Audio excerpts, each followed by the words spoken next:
It's Great Day Houston. From food, fun, health, family, in other words, your life. It's your morning wake-up call to everything Houston.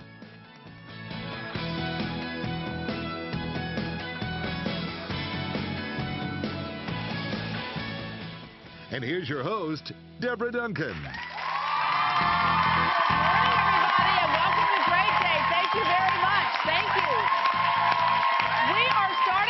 Show is something that many of us are familiar with and some say is just a part of childhood. We have several students with us today from Maid Creek High School in Katy. Hello there. How are y'all?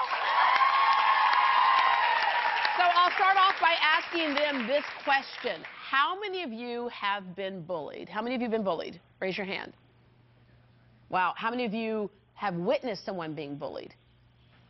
Just everybody. Okay, well, I went through it as a child. I was awkward-looking, lopsided ponytails, topped off with an afro puff and a red yarn ribbon. Why are you laughing, people?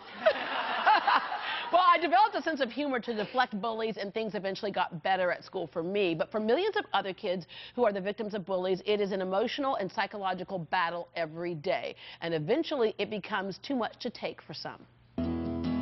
People had to stand in line to pay their respects to Asher Brown. While grieving for their son, David and Amy Trong used the day to thank their son's friends. These classmates said Brown was bullied relentlessly for being different. If anybody sees anybody being bullied, please say something. You're going to be a hero.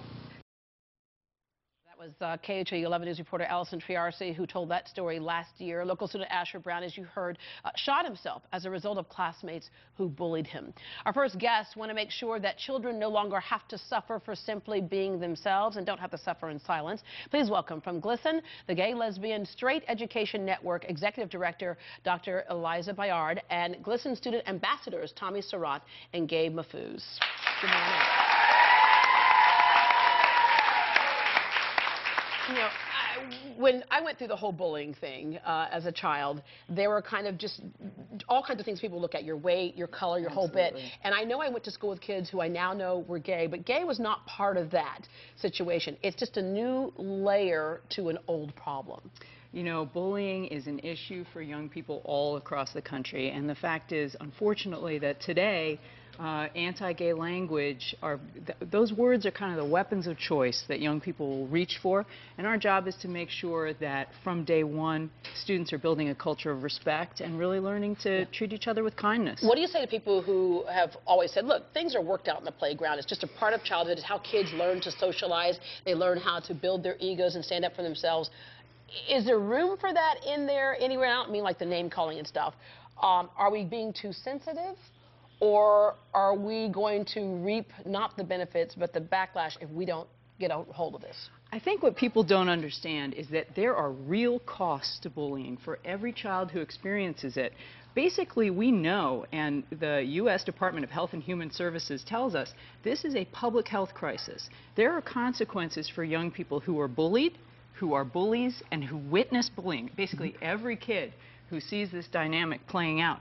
It plays out in terms of issues of self-esteem. It plays out in terms of future job satisfaction. Yeah. It Relationships plays out, that fall apart. Relationships, self-esteem, well-being, and your grades.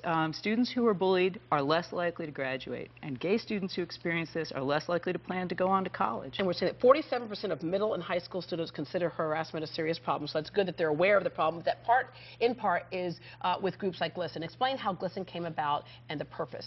Sure. GLSEN, the Gay, Lesbian, Straight Education Network, is a national organization with a strong local presence. We were founded by teachers and parents and students who came together to say the kind of anti-gay bias that is being experienced in schools is not okay.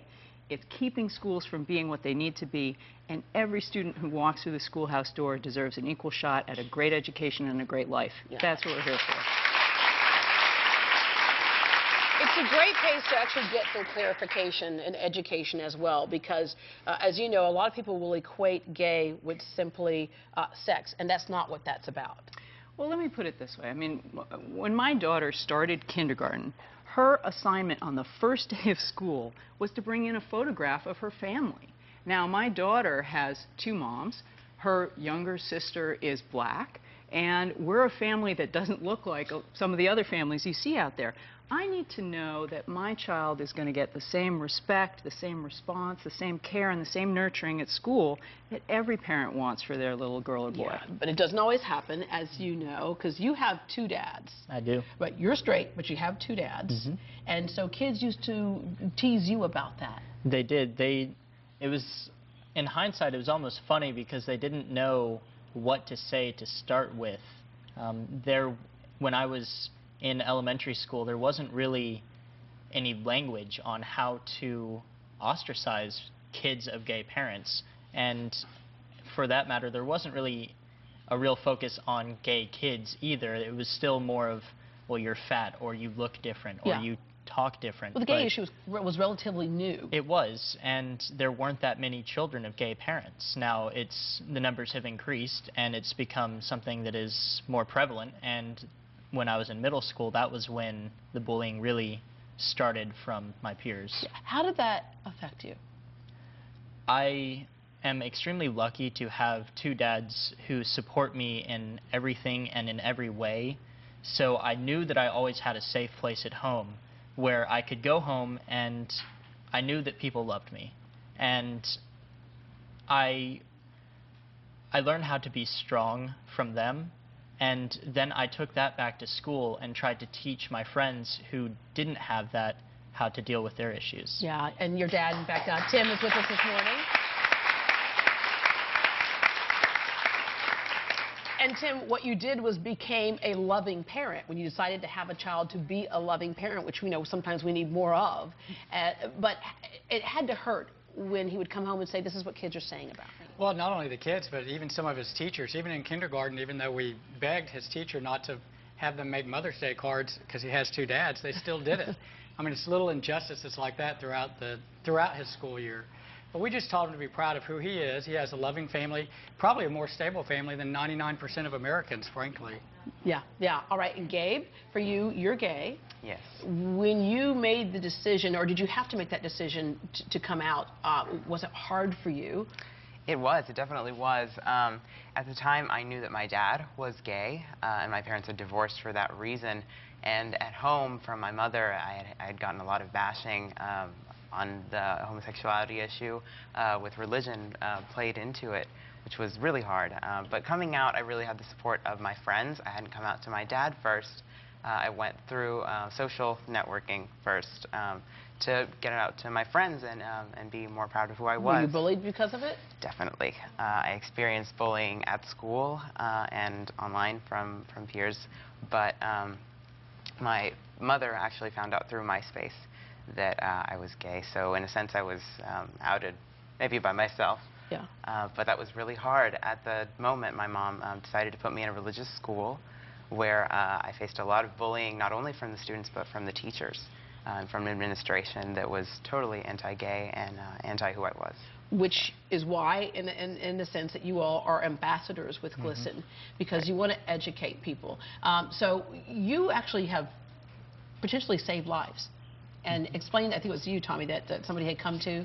When I'm in band at school and I play saxophone, and one of my fellow saxophone players who was 2 years ahead of me, he came to me and he said, you know, I don't know where else to go, I don't know who else to talk to, and he told me that it was pretty much either he came out to me and I helped him, or he was going to kill himself.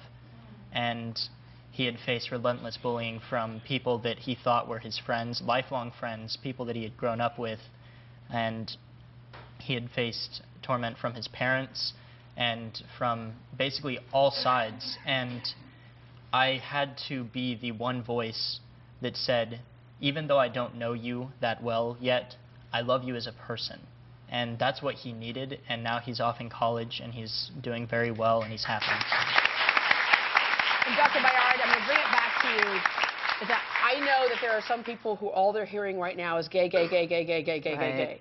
That, again, is not what this is about. It is about respect. You don't have to accept anything, but we have to respect each other. Absolutely. And I think it's also important for people to recognize that from the very beginning in kindergarten, the language is out there. It's not necessarily directed at an individual student. elementary school students, 50% of them report hearing the phrase, "that's so gay," to mean that something's bad from day one. Right, so they equate it with bad, just like we They're learning say it all the the way word through. black can equate with something that's negative. We actually have a campaign that the NBA did, and so we have it's a actually clip from GLSEN's that. campaign. We're so proud to have the NBA as a partner, but this is GLSEN's Think Before You Speak Ad Council campaign. Welcome to my block party. Glad you can make it. I can do this all day. Your moves are just gay. Using gay to mean dumb or stupid, not cool. Not cool. Not in my house, not anywhere. It's not creative, it's offensive to gay people. And you're better than that.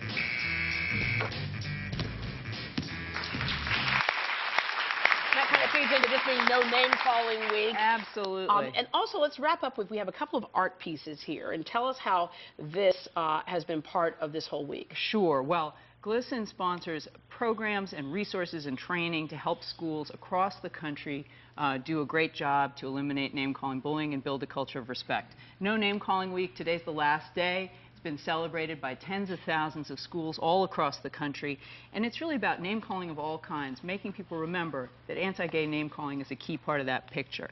What we do for the rest of the year, students do artwork that then is part of a creative expression exhibit that will run all year long on the nonamecallingweek.org website. This is a chance for, I just wanted to show people, I mean, this is what students across the country are telling us about their own experience. This is a piece that was an elementary school submission from a couple of years ago, winning entry. And this student is telling us what he is hearing, and the word gay is right there up in the corner. This language is a way that young people really hurt each other.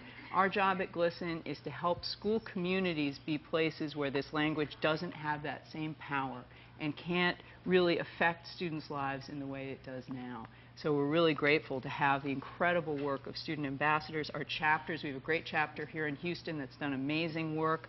We have chapters from Maine to Washington, Nevada to Tennessee to Arizona. Great local advocates who want to see our schools be as great as they must for every single Focus student. on education. Absolutely. All right, GLSEN has an event taking place in Houston this Saturday from 6 to 9 p.m. at Blanco's on West Alabama. It's called GLSEN in Boots, and it includes a fajita dinner, and it's hosted by country singer Shelley Wright. All proceeds benefit the Houston chapter of GLSEN. You can find more information by going to facebook.com/GLSENHouston or glisten.org. And by the way, saxophone, I played the flute. The saxophone is the coolest instrument ever. Yes. You can stand there with that saxophone in the corner. Just, yeah, I'll sing the jazz club sometime.